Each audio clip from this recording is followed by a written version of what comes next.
শুভ দুপুর বন্ধুরা। আজকে দুপুরে কি রান্না করেছি চলুন আপনাদের সঙ্গে শেয়ার করি। দেখুন গরম গরম ভাত, তারপর দেখুন এই যে ঢেঁড়স পোস্ত,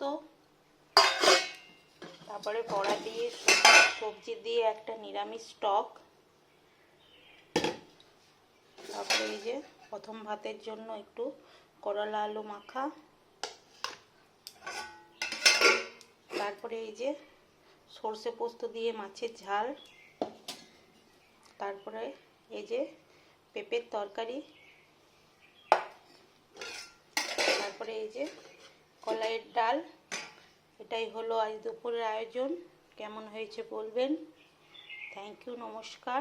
আবার দেখা হবে অন্য দিন খাবার থালার আয়োজন নিয়ে।